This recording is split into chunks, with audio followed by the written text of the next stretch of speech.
नमस्कार मेरे प्यारे साथियों, स्वागत है आपका अपने YouTube चैनल पवन हिस्ट्री क्लासेस में। साथियों, आज हम गहडवाल वंश के बारे में जानेंगे कि भाई इनसे कौन कौन से महत्वपूर्ण ऐसे वाक्य हैं, तथ्य हैं, साक्ष्य हैं जिनसे कि पेपरों में क्वेश्चन पूछे जाते हैं।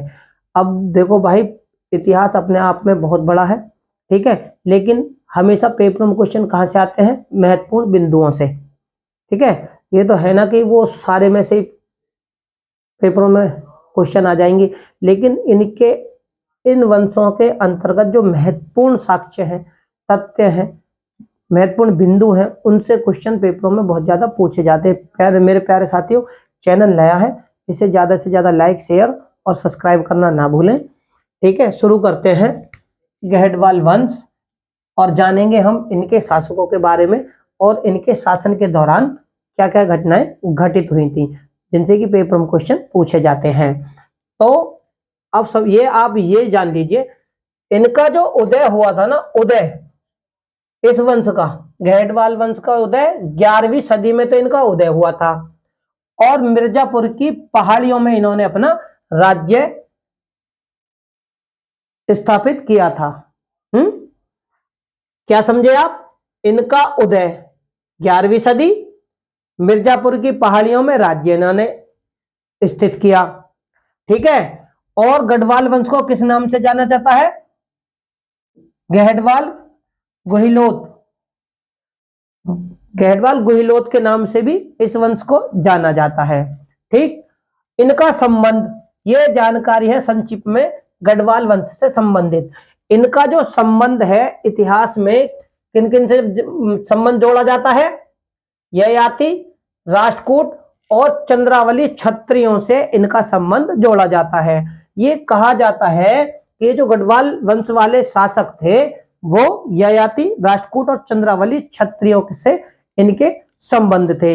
ये जो जानकारी है ये इनके उदय से संबंधित और इनके विषय में जानकारी है कि भाई आखिर ये जो इन्होंने ये इतिहास में जो ये आए, इनका वंश, इनका साम्राज्य किस प्रकार से उदय हुआ था, कहां पर हुआ था और ये कहां से थे, कौन थे, ठीक है।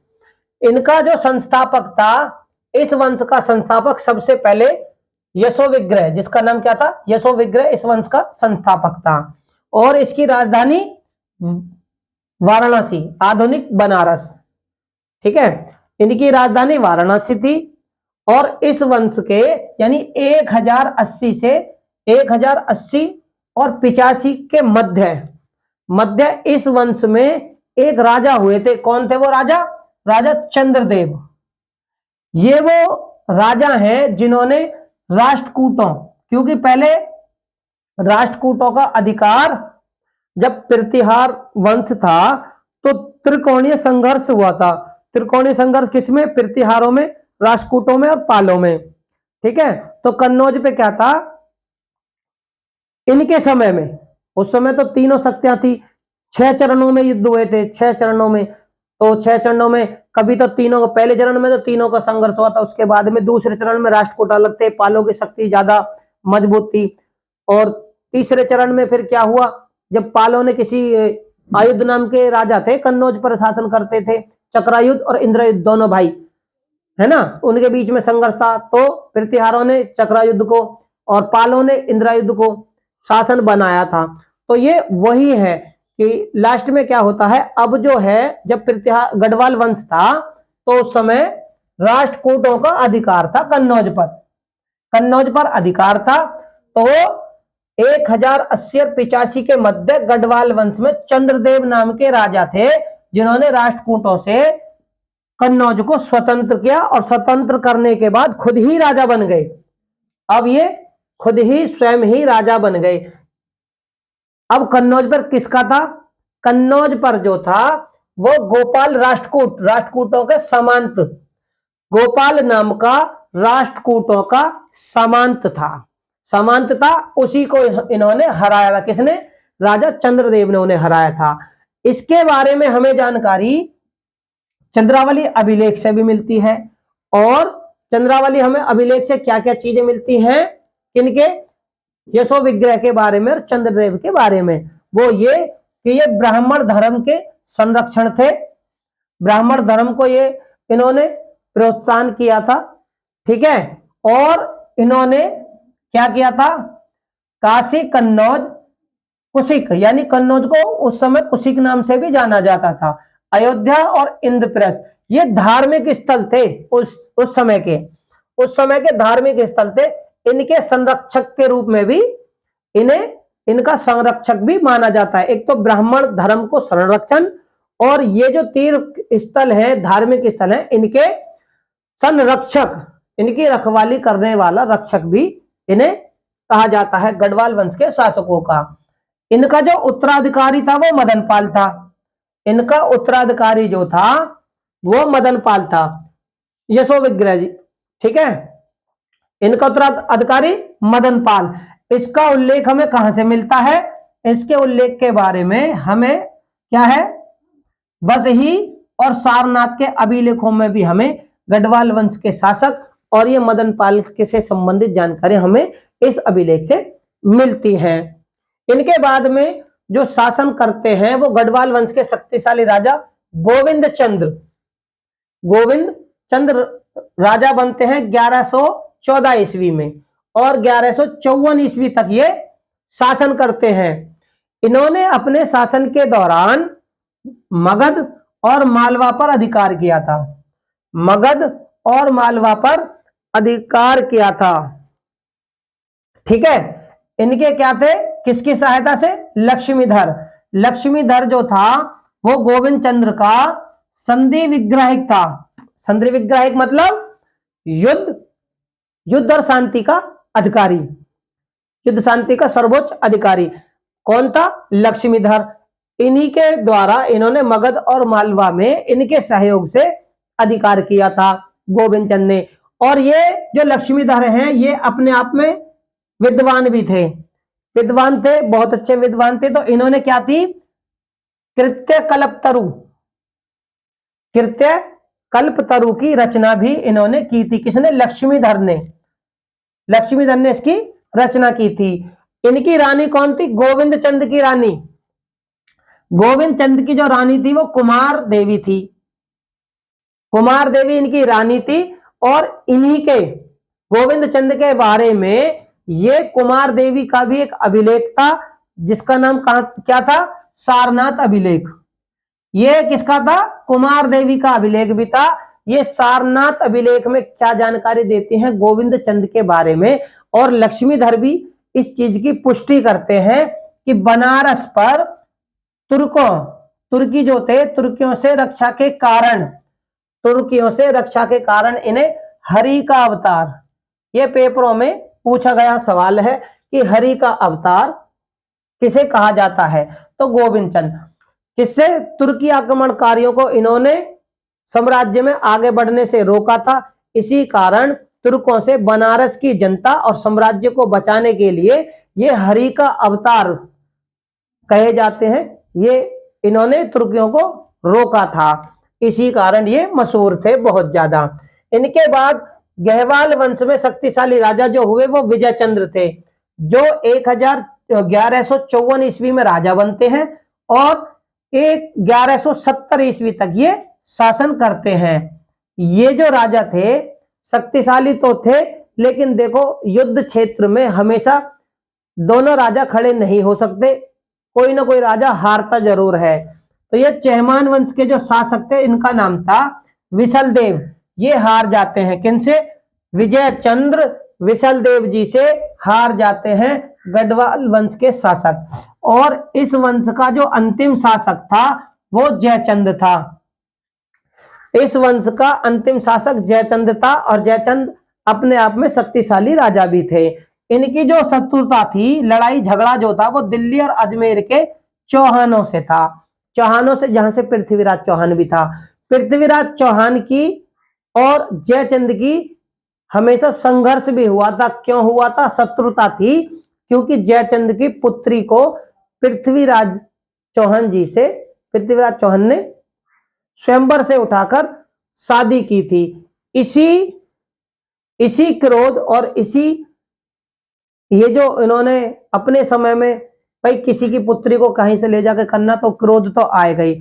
इसी कारण जयचंद ने क्या करा था, जो मोहम्मद गौरी था उसे चौहान, दिल्ली और चौहानों पर, अजमेर पर आक्रमण करने के लिए आमंत्रित भी किया था। और हुआ भी यही था कि पृथ्वीराज चौहान से तराइन का प्रथम युद्ध, जिसमें पृथ्वीराज चौहान पहले मोहम्मद गौरी को हराते हैं, फिर द्वितीय युद्ध में बेचारे खुद हार जाते हैं। जब खुद हार जाते हैं तो इससे क्या है, ये जयचंद बहुत खुश होते हैं कि चलो मेरी जो शत्रुता थी उसका थोड़ा सा बदला तो लिया गया। पर इन्हें ये नहीं मालूम था कि आज तो पृथ्वीराज चौहान पर हमला हुआ है और अगला हमला वो आप पे भी करेगा। ठीक है, और हुआ भी यही।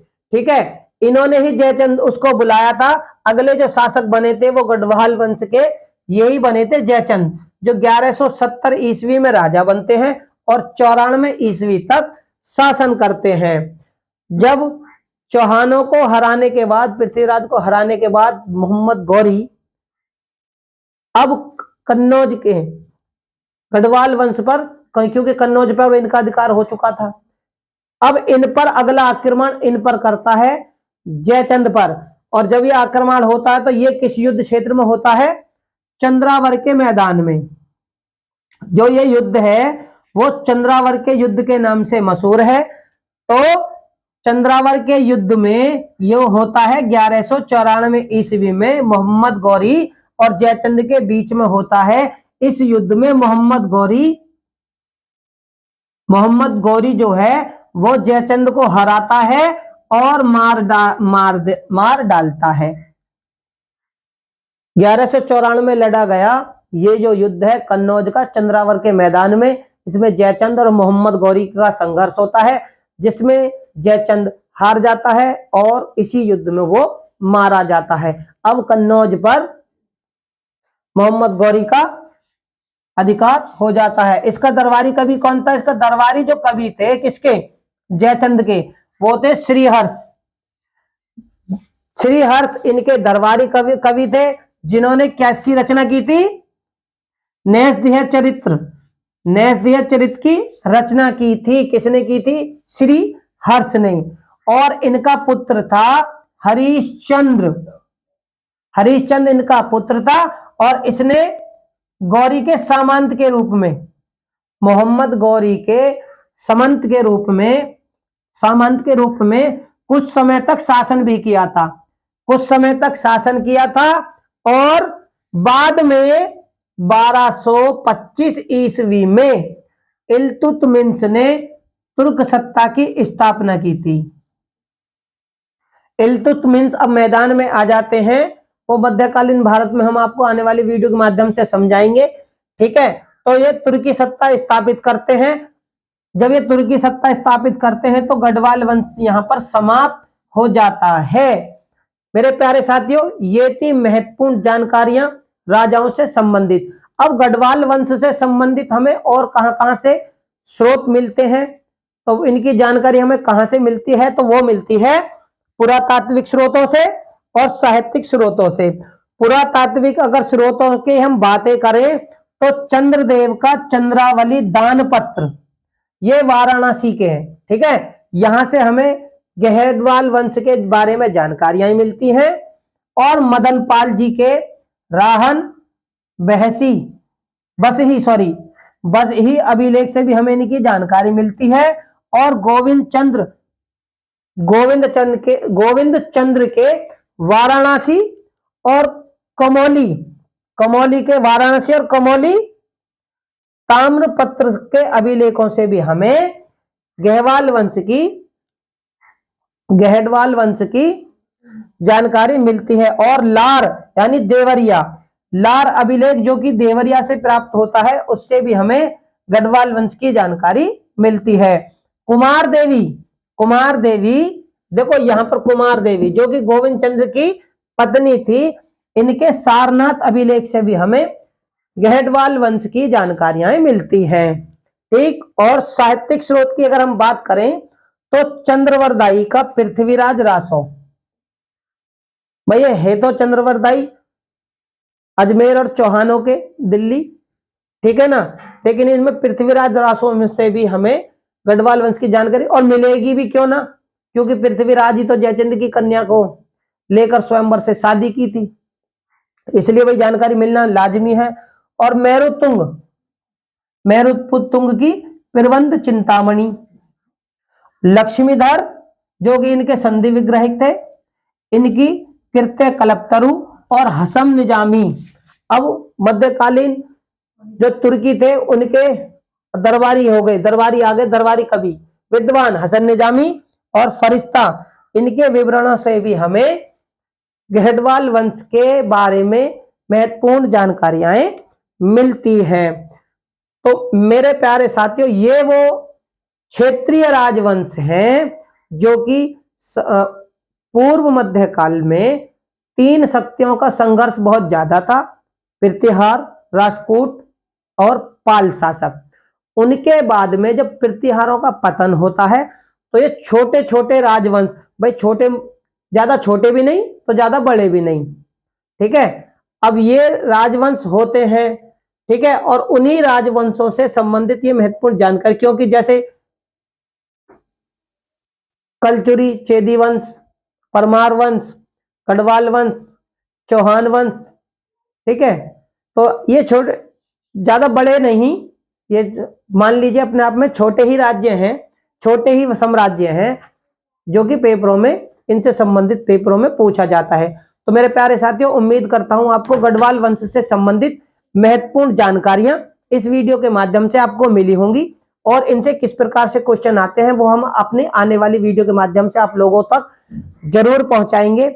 मेरे प्यारे साथियों, अगर मेरी वीडियो आपको अच्छी लगे तो इसे ज्यादा से ज्यादा लाइक, शेयर और चैनल को सब्सक्राइब और बेल आइकन को दबाना ना भूलें। डिस्क्रिप्शन बॉक्स में लिंक दिया हुआ है, वहां पर जाकर आप सारी वीडियो को देख सकते हैं। और अगर किसी भी वीडियो से आपको थोड़ी सी भी समस्या लगती है, कोई सी क्वेश्चन के बारे में आपने पूछना हो, तो आप मुझको कमेंट बॉक्स में इसका जवाब दे सकते हैं। धन्यवाद।